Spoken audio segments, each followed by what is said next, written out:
Salut tout le monde, c'est Ginji, on se retrouve pour un arpenteur holistique. Parce que, alors je vais vous expliquer le principe, j'avais déjà fait un arpenteur holistique avant, et je viens de sortir 5 vidéos en Ginji DR, mais normalement c'était censé être des proto-arpenteurs holistiques. Donc pour contrebalancer un petit peu ce truc des 11 conseils, j'ai décidé, en tout état de cause, fait un GinJDR avec le format de l'arpenteur holistique. Cette fois-ci, je vais faire un arpenteur holistique avec la même teneur de GinJDR, c'est-à-dire moins corrosif, plus analytique et aussi plus pédagogue. Bien. Alors maintenant que tout ceci a été dit, on va rentrer dans le vif du sujet. Alors, quelle est mon opinion sur ces 11 sujets? Je pense que vous le connaissez déjà. Il est très mauvais, et si vous n'avez pas vu les autres vidéos, je vous invite vivement à les voir, parce qu'il y a 11 conseils. C'est vrai qu'il y a des choses... il n'y a pas forcément... Pour le premier cas, le premier conseil, je pense pas qu'il y a... C'est pas tellement que j'ai chipoté, c'est plutôt qu'il y a un bénéfice du doute. Je n'ai pas traité le premier conseil, mais je parle du premier conseil qui est donné dans l'article. D'ailleurs, je vous conseille de regarder les articles, en fait de regarder l'article avant de regarder les vidéos. Quoi qu'il en soit, le seul conseil qui était viable et que je n'avais rien à dire, c'est le numéro 7. Si tu n'es pas dans la partie, quitte la table. Quitte la partie. Ou quitte la table. Si tu n'es pas dedans, c'est pas grave. Parce que il y a un truc que vous ne comprenez pas, les débutants, puisque c'est ça le truc. Les débutants, quand on vous demande si vous avez compris et que vous nous répondez oui, alors que non, hein, on n'est pas à l'école, on n'est pas dans une putain de ZEP. Et quand je dis ça, c'est nous les MJ. On n'est pas dans une ZEP et je vais vous expliquer pourquoi. Vous n'avez pas compris. Tout le monde considère qu'ils ont compris et assimilé la petite chose. Vous vous dites que vous avez compris également, alors que ce n'est pas le cas. Quand quelque chose est considéré comme su, on ne va pas trop l'explorer parce que finalement, plus le temps passe, plus ce qu'on comprend commence à prendre de la teneur au fur et à mesure des nouveaux événements. Donc tout le monde qui a compris avance avec leur état à eux, mais aussi avec leur propre sensibilité. Sauf que si vous ne comprenez pas un concept ou une idée à la base, ce qui risque de se passer, c'est que vous serez en retard, les autres seront amenés à vous expliquer, et même s'il y a des gens qui sont très gentils, ils auront la flemme de vous expliquer certaines choses. Et le MJ, lui, ça le fera chier de savoir que vous avez dit non. Voilà. Alors voilà, le rapport à la vérité, au mensonge est changeant d'une personne à l'autre. Il y a des gens qui ne supportent pas le mensonge. Et ça, c'est, j'ai envie de dire, si c'est dans des bords extrêmes, bon, bah, le gars, il a qu'à pas être MJ, entre guillemets. Parce que, faut le dire, la nature humaine est emplie de mauvaise foi. Je le sais parce que j'ai une haine féroce contre la mauvaise foi. Mais je sais me retenir, c'est-à-dire que j'ai assez de pédagogie pour pouvoir le faire. Et quand un incident de ce genre se passe, c'est-à-dire qu'on explique et puis finalement la personne dit que non, elle avait finalement pas compris ce qui avait déjà été dit depuis il y a déjà 5 mois, on m'entend. C'est clair qu'on m'entend. Donc voilà, pendant un moment que je consultais certaines parties, je chipotais, mais en fait, voilà. C'est pour ça d'ailleurs que la vidéo, j'ai dit que je traitais les 5 pires conseils sur les 11, ou presque. Le presque, c'est le numéro 5, qui traitait si tu mets quelqu'un mal à l'aise, je crois, ben, tu en parles, je crois que c'est le 5 ou le 8. Non, c'est pas le 5, c'est le 8. Voilà. Le numéro 8, il n'est pas le pire conseil qui soit. Mais j'ai décidé de le traiter parce que c'était très important, la sécurité émotionnelle, et c'est très important pour moi. Quoi qu'il en soit, on va faire un tour et on va parler un petit peu du bilan de cet ensemble de vidéos. Je suis satisfait après avoir gaspillé autant de temps. Parce que, attention, je ne vous dis pas 48 heures ou une quarantaine d'heures en mode non, mais en fait, c'est 40 heures. Je suis resté 2 jours à peu près. Non, non, non, non. C'est 40 heures littéralement. J'ai fait de nombreux essais. Voilà. J'ai fait de très nombreux essais pour pouvoir y arriver. Je suis satisfait. Après, je pense que le truc, c'est que j'avais besoin d'être corrosif, d'être insultant un petit peu pour... comment dire ça? pour extérioriser autant de stupidité dite. Et je tiens à le dire, je n'ai aucun problème avec l'auteur. Et que l'auteur a fait des choses à succès, ça ne me regarde en rien. Je préfère le dire très clairement, je suis quelqu'un qui n'aime pas rentrer dans le lard de quelqu'un personnellement. Ou plutôt, je le ferai que si jamais la personne, elle s'en est pris à une valeur que je considère comme importante ou qu'elle s'en est pris à moi. Mais il faut se l'avouer un truc, et c'est quelque chose que François Letard a déjà traité, Radburger un peu aussi, et moi aussi un petit peu, c'est que nous qui parlons de JDR et qui parlons à la fois de notre expérience, notre réflexion et aussi notre sagesse qu'on prodigue, on n'a pas tous la science infuse et il y a des sujets sur lesquels on n'est pas doué du tout. Moi, je pense qu'il y a des sujets, je me dis, je ne suis pas encore digne de le traiter, puis je n'ai pas assez d'expérience. Il y a un tas de vidéos de ce genre-là que je n'ai pas encore fait. Et j'y travaille. La chose est que une personne a présenté le truc. Bon, qu'elle le prend en mode oui, je suis vulgaire, je suis négatif parce que ça permet de faire entrer les trucs. Mais il donne des idées de merde. Car les trois principaux problèmes, c'est qu'il infantilise les joueurs, il les ôte leur responsabilité et leur caractère de liberté, et tous les conseils ont une inclinaison, c'est-à-dire être au service du maître de jeu. Alors que lui-même, il accuse entre guillemets les joueurs de venir que pour consommer et de ne pas prendre plus part dans les choses. Il y a des moments où en fait, quand j'ai traité dans les anciens essais des choses, j'avais mis un marqueur de bénéfice du doute. Et oui, il y a des marqueurs de bénéfice du doute. Par exemple, est-ce que quelqu'un est capable de jouer est-ce qu'on peut jouer factuellement un loup solitaire dans le jeu de rôle? Je pense que oui, et c'est une des vidéos que je travaille encore maintenant. Je sais comment faire, mais je ne sais pas comment vous l'expliquer, comment vous l'amener. Donc ça, c'est un truc qui est clairement prévu. Je vais essayer de travailler dessus maintenant que j'ai des sujets déjà en avance, j'ai des vidéos déjà en avance que je vais poster maintenant que j'ai traité tout ça, et je vais m'occuper du reste. Quoi qu'il en soit, ces trois gros problèmes qu'il y a sur son article est aussi encore plus enfoncé par le fait que le mec il te dit il a de l'expérience, et en plus de ça il a beaucoup d'expérience parce qu'il a lu des livres pour être de meilleurs joueurs et de meilleurs maîtres de jeu. Je suis dans la politique que je ne suis pas du tout contre ces livres. Par contre, je veux que la personne ait fait un minimum d'expérience personnelle avant de pouvoir le consulter. Évidemment, c'est à but pédagogique. Vous, un conseil, vous le prenez, vous ne le prenez pas, ça ne me regarde pas.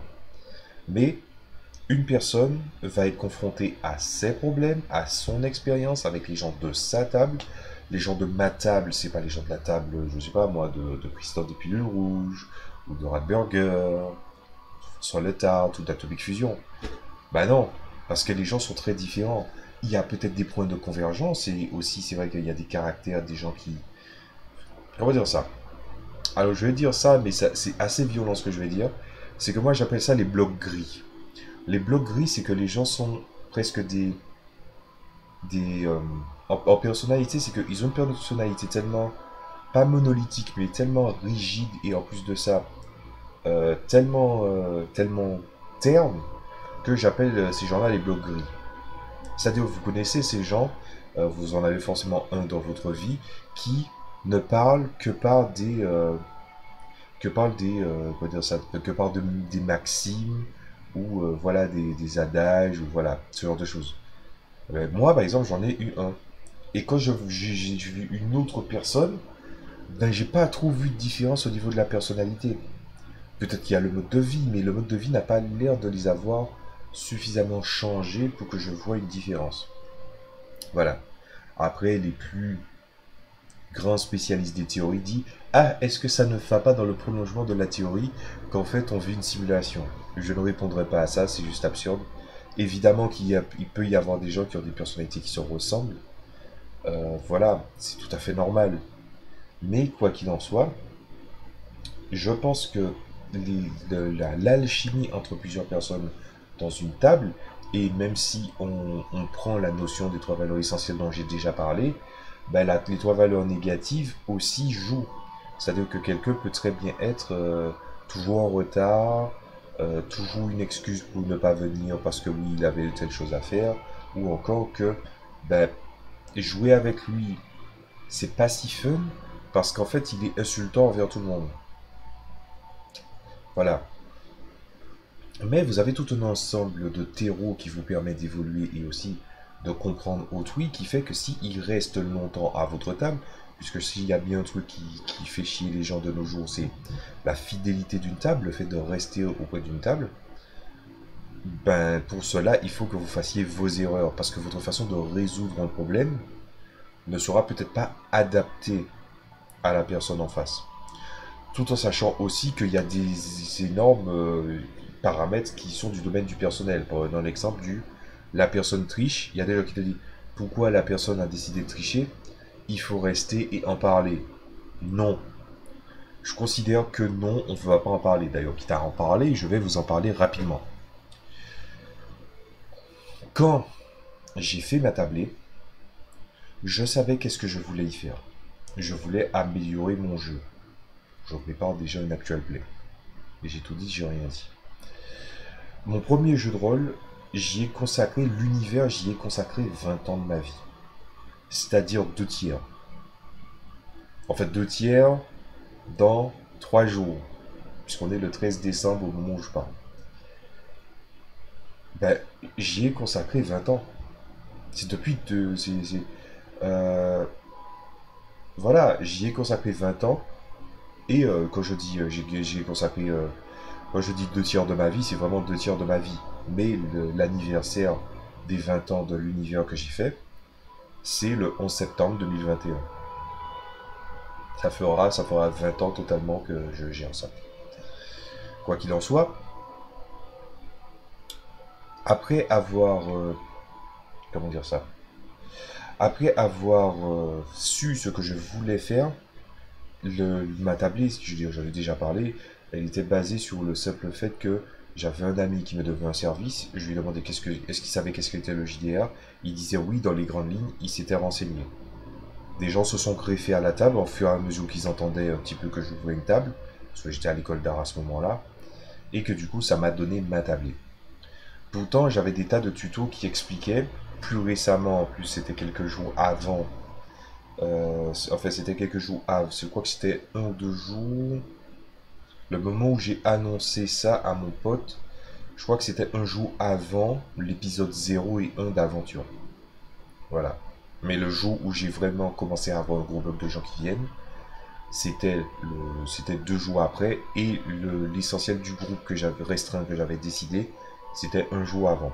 Donc voilà. En tout cas, j'avais beaucoup de tutos pour apprendre à faire du JDR. Ma session 0, c'est très bien fait. Je savais même pas que ça s'appelait une session 0 à l'époque. Donc j'ai préparé, j'ai expliqué le JDR, j'ai expliqué les paramètres, j'ai expliqué les règles. Et j'étais en face de personnes intelligentes qui savaient que tricher, c'était pas souhaitable en fait. Et je suis quelqu'un qui est assez terre à terre. Je suis pas de mauvaise foi.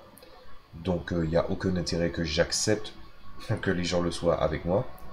Surtout si c'est pour de la merde. D'ailleurs c'est pour ça que j'ai créé aussi certaines inimitiés. Mais bon, c'est le jeu Ma Pauvre Lucette. Posez dès le départ les bases de ce que vous acceptez ou pas. Dès le départ, va être en accord avec la personnalité que vous renvoyez tous les jours. Ce que j'ai dit semblait être logique vis-à-vis de ce que je faisais. Mais des fois, vous, peut-être parce que vous êtes un peu étourdi, un peu laxiste, que pendant 20 ans, vous avez la même table et pourtant, ils ne vous respectent pas. C'est une vidéo que j'ai vue qui traitait de ça. Et que les gens vous insultent, ils disent « Ouais, non, mais en fait, je vais pas faire de partie avec toi. Parce qu'en fait, j'ai trouvé une meilleure table à côté et je préfère aller avec lui. » Mais non, mais ne t'inquiète pas, hein, on va quand même faire des parties. Mais ça sera quand nous, les joueurs, on voudra jouer avec toi. Ce genre d'irrespect, juste inacceptable. C'est pour ça que je vous dis, allez récupérer vos couilles ou vos ovaires. Parce que ce problème-là, je pense que c'est encore pire. Je pense que c'est encore pire si t'es une femme. Parce qu'il y a toujours des idiots qui te disent « Ouais, mais tu peux pas faire la voix d'un homme parce que t'es une femme. » C'est stupide. C'est stupide, on est d'accord. Mais il y a vraiment des gens qui pensent ça. Les gens ont un véritable problème. Et du coup, voilà, une femme aura du mal à faire une tablée, surtout s'il y a beaucoup de personnes masculines, parce que des fois, comment dire ça, il faut se l'avouer, je suis quelqu'un qui est pour l'égalité des sexes, qui traite les gens différemment, pas en fonction de leur genre, mais en fonction de la personne que j'ai en face. Voilà. Si la personne est irrespectueuse, je serai irrespectueuse.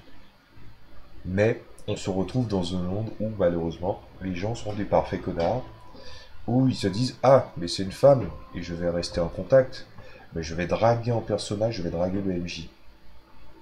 Parce que oui, on n'en a pas parlé de ça dans le truc de la sécurité émotionnelle. Et c'est juste inacceptable. Ce que je vous demande à ces gens qui ont des fois pas de courage, ou que par exemple ils transparaissent une image qui n'est pas si positive auprès de leurs amis, et que vous jouez au JDR et que vous avez l'impression que là ça devient un petit peu trop laxiste, c'est dans ces moments-là, tout comme dans le JDR, les joueurs doivent surmonter une péripétie, c'est à ce moment-là que vous devez vous sublimer. Vous devez devenir une meilleure version de vous-même. Et je le dis parce que même en ayant été très clair sur ce que j'attendais, j'ai quand même eu des incidents. La chose était, qu'est-ce qui se passait? Est-ce que j'allais accepter et laisser couler? Ou est-ce que je prenais la chose à cœur et je râlais? Je suis quelqu'un qui est... J'aime pas dire ça, mais je suis quelqu'un qui est passionné, qui est volcanique, parfois. Et pas dans le tempérament, parce que de manière posée, il y a des gens, par exemple, qui me connaissent depuis genre 6-7 ans, ils m'ont jamais vu me mettre en colère. Alors que les gens me connaissent des fois depuis peu, ils m'ont déjà vu me mettre en colère. C'est normal. Mais quand vous avez comme moi la passion, entre guillemets, c'est pas la passion du tempérament où vraiment tu affirmes tes positions, c'est pas ça. C'est quand je fais quelque chose, quand j'écris mon JDR, juste, il suffit juste que quand vous me voyez travailler, vous restez assis à côté de moi. Et vous voyez que je ne pompe pas forcément les choses avec passion, mais aussi avec joie, avec douleur, avec émotion. Et ça, c'est un fragment de ma personnalité qui se retrouve partout. Si le problème il est grave, toute proportion gardée, ben je vais le traiter de façon grave. Et je pense que je vous dirais pas de vous comporter comme ça. Ce que j'essaie de vous dire, c'est, surtout si vous êtes débutant, dire ce que vous attendez dès le début vous permettra de prendre des décisions plus dures pour pouvoir gérer la situation et que même si vous faites des erreurs ou que vous êtes considéré comme ayant eu un verdict assez violent, ben si le verdict a été assez violent, avec le recul, vous allez peut-être vous en rendre compte si vous avez une bonne conscience de vous. Et donc, ça vous permettra d'aller au-delà de ça. Quoi qu'il en soit, ces 11 conseils sont pro-MJ. Et je n'aime pas ça. Je suis MJ. Je suis essentiellement MJ. Je suis même PJMJ. Mais quand je suis PJMJ, j'ai de l'intégrité. Et c'est ce qu'il faut pour être un PJMJ. Tu peux pas te tuer un PJMJ et puis tu considères que ton savoir à toi, c'est le savoir du personnage. Non. Tu dois tout le temps te poser des questions. J'ai fait une vidéo là-dessus. J'ai pas encore appris comment mettre les vignettes au moment où je parle. Et faire chose, ça me casse les couilles. Mais voilà. Et je sais très bien que interpréter un joueur et interpréter un personnage non joueur ou interpréter un PNJ, c'est vraiment c'est des géométries très changeantes d'un aspect à l'autre. Et quand tu vois ce que le joueur peut ou doit déployer, mais que les joueurs ne sont pas forcément à la hauteur de ce que vous attendiez en tant que maître de jeu, si vous êtes joueur et que vous êtes surpris que je dis que des joueurs ne sont pas à la hauteur du maître de jeu, c'est possible et ça arrive. Il y a bien des moments où vous êtes critique vis-à-vis du maître de jeu sur des choses que vous auriez aimé qu'il se traite différemment. Tous ces paramètres étant pris en compte, il est normal des fois de vouloir abonder dans son propre sens, dans son propre camp, de prêcher pour sa paroisse. Je parle surtout aux gens qui décident qu'ils veulent être MJ toute leur vie, ou qui veulent être maître de jeu toute leur vie. Mais par contre, quand vous donnez des conseils, surtout des conseils de ce genre-là, Je pense qu'il se doit d'être neutre et en plus de trouver le meilleur des deux mondes. De faire une passerelle entre le meilleur des deux mondes, entre celui du joueur et celui du maître de jeu. Ces 11 conseils ne le font pas. Voilà. C'est pour ça que pour contrebalancer ces ensembles de vidéos-là, y compris celle-là, bientôt, je ferai un thème que j'attendais le mois d'octobre pour pouvoir le faire, mais j'attendais un peu d'informations. C'est le lien entre le catch et le JDR. Il y aura beaucoup de choses à apprendre sur le catch. Et le lien entre le catch et le JDR, pas le catch lui-même, je vais pas parler du catch lui-même, c'est pas ma spécialité. À ce moment-là, allez voir les grands spécialistes. Allez, je vais donner des noms, genre Catch Club, voilà, 3CFM, donc c'est ça le catch. Voilà, Wrestling Clinic, Dr Wrestling. Et puis aussi, si vous êtes très WWE fan France, voilà. Allez voir ces gens-là si vous voulez entendre parler de catch. Mais moi, je vais parler du lien entre le catch et le JDR. Parce qu'il y a des choses qui sont fun et qui permettent aussi de responsabiliser les joueurs et de les intégrer suffisamment dans le processus créatif pour qu'ils comprennent la gratification de pouvoir créer et même peut-être créer une invitation à présenter des scénarios ou ce genre de choses-là. Je n'en dis pas plus. Quoi qu'il en soit, je jette un coup d'œil vite fait. Le conseil qui m'a posé le plus problème, enfin les conseils qui m'ont posé le plus problème dans ce cas-là, puisqu'il faut en parler, c'est le numéro 3, le numéro 4, le numéro, le numéro 9, le numéro 10. Voilà, le numéro 10 c'est le pire. Parce que quand je vous ai dit qu'il faut apprendre à être une meilleure version de vous-même, et que c'est une occasion pour ça, je dis à ceux qui ont du mal à franchir le cap, c'est parce qu'en fait, c'est compliqué des fois d'aller au-delà de ses limites, mais le but du JDR, c'est toujours de surmonter des péripéties. Peu importe que tu joues une petite fille qui ramasse des fleurs lors de vacances d'été, ou que tu décides d'être un nain en armure lourde qui voyage dans un donjon qui a été créé par le MJ le plus con du monde, c'est la même chose. Le jeu de rôle, c'est les péripéties et comment on les surmonte, l'essentiel. Et c'est justement parce que c'est le jeu de rôle qui vous permet des fois, c'est ce que disent les gens en général, c'est ce qui leur permet d'apprendre à surmonter des difficultés, que vous devez apprendre à embrasser cette facette-là du jeu de rôle. Et de ne pas vous laisser marcher sur les pieds. Et le numéro 10, il vient écraser tout ça. Pourquoi? Pour des raisons que j'ai déjà expliquées, donc allez voir la vidéo précédente. Mais quoi qu'il en soit, l'échec arrive, l'échec survient. Tu n'anticipes pas l'échec, parce que de toutes les façons, anticiper l'échec, c'est vouloir mettre une barrière possible à l'échec, une barrière qui n'est psychologique et qui finalement est changeante d'un aspect à l'autre. Il est normal d'échouer à un scénario. J'aurais préféré qu'il parle de ça. Le fait que quand tu échoues à un scénario, le poids que ça a. Il y a des gens, quand ils ratent un scénario, que ce soit un scénario de jeu de rôle ou d'escape game, surtout d'escape game, parce que voilà, vous êtes vraiment physiquement là et vous interagissez, ça fait appel à votre intelligence, ben ça vous fait mal parce que finalement vous étiez censé passer un bon moment, mais ce bon moment était articulé autour d'un récit et aussi autour d'objectifs, et que vous n'avez pas rempli cet objectif. Donc la partie, même si elle s'est bien passée, il suffit juste que le rendu, une petite tâche vienne noircir la page blanche, et vous êtes déjà dégoûté. Il aurait fallu qu'il parle de ça. Mais qu'est-ce que le mec te fait? Il te parle d'un JDR qui a une façon de traiter les choses, et il dit que tout devrait être traité comme ça. Sauf que justement, ce qui fait la force du jeu de rôle, c'est que peu importe le système que tu utilises, les gens avaient, le maître de jeu ou le créateur avait une sensibilité, quelque chose à vous retranscrire, quelque chose à vous remettre. Il y a un processus créatif, mais il y a aussi un processus artistique.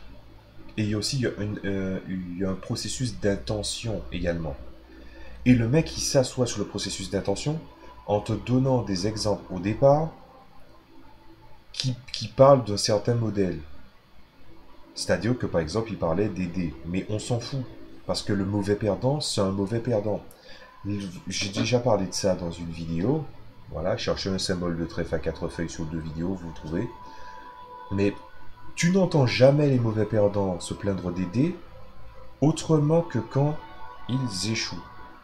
Quand ils échouent, tu les entends pester. Quand ils n'échouent pas, où il y a une partie où ils ont tout réussi, c'est bizarre, hein, ils se trouvent à aimer les dés. Il y a très très peu de gens, en fait, qui acceptent les résultats des dés, mais pour autant continuent à jouer avec les dés. Et si c'est les dés le problème, il faut le virer. Sauf que c'est pas les dés le problème. Le problème, c'est qu'ils échouent. Parce que pour eux, ils ont établi les bons paramètres pour prétendre à pouvoir lancer le meilleur jet de dés qui soit. Et cette présomption amène à un élan de mauvaise foi qui est juste horrible. Ce mec te dit d'adopter l'échec, mais adopter l'échec, c'est aussi savoir faire des erreurs. Et quand tu vois par exemple le conseil qu'il a donné sur excuse-toi, parle-en et ne reparle plus de ce sujet précis, ce n'est pas que la personne a appris sa leçon. Au contraire, si tu as mis quelques mal à l'aise, il faut en parler. Il faut essayer d'explorer pour savoir qu'est-ce qu'il y a en face. Je ne sais pas si on doit parler de la notion de care dans le jeu de rôle, mais je pense que ça en fait un petit peu partie. C'est-à-dire que tu as quelqu'un en face, ça peut être une connaissance, ça peut être quelqu'un d'une convention. Surtout si c'est une convention, là, il y a la X-Card, mais peut-être lui parler a posteriori parce que vous êtes des étrangers, vous permettra peut-être de trouver un coin tranquille pour pouvoir discuter de pourquoi ça te gêne pas. Et aussi, si vous êtes en association, aussi, parler du pourquoi cet élément-là vous a gêné. Si elle n'a pas envie d'en parler, ok, là, à ce moment-là, tu peux passer à autre chose.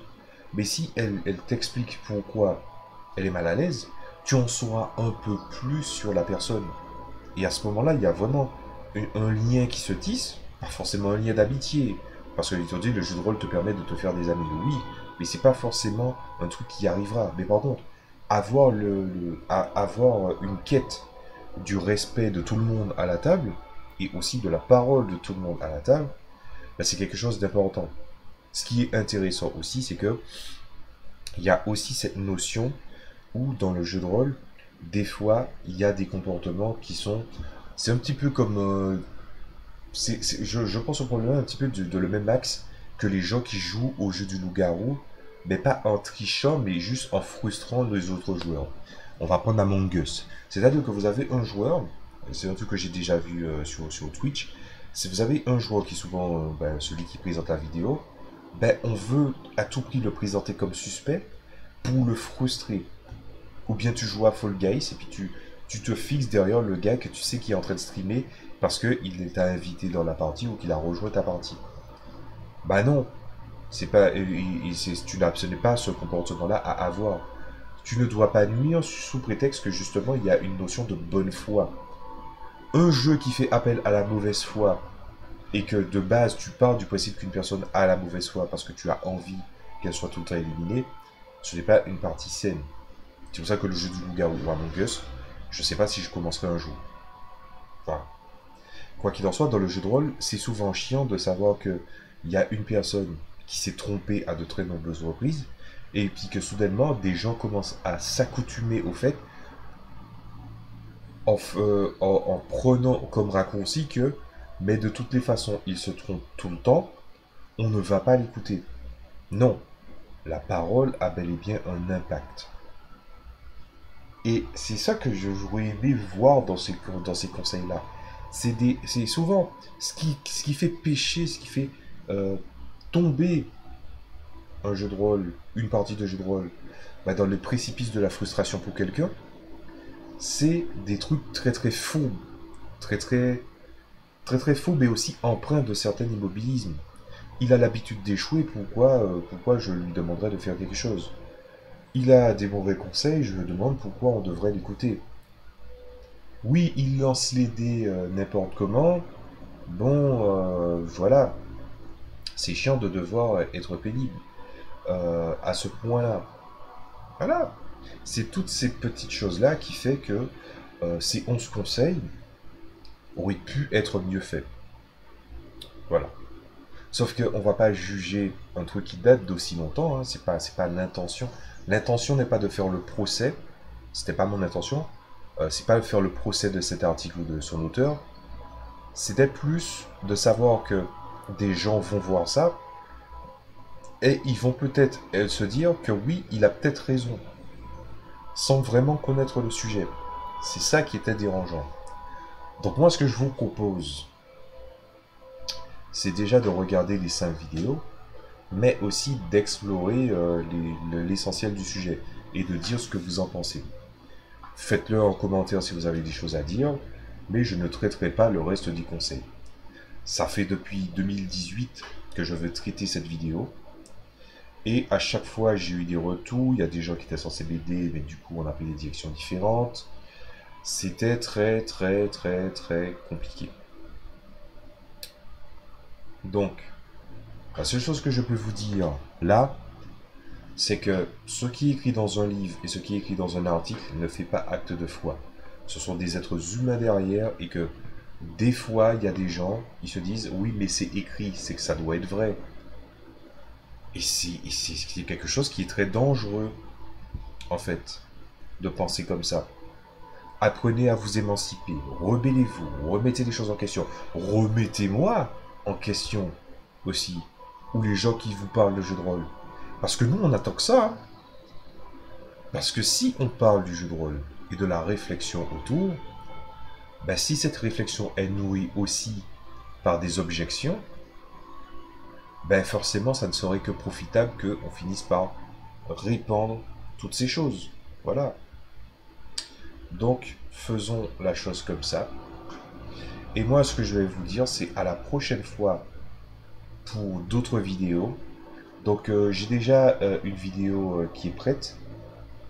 On verra juste quand je vais la sortir. Et je vais essayer de la faire pour la fin de l'année. Quoi qu'il en soit, je vous dis à très bientôt. Salut à tous.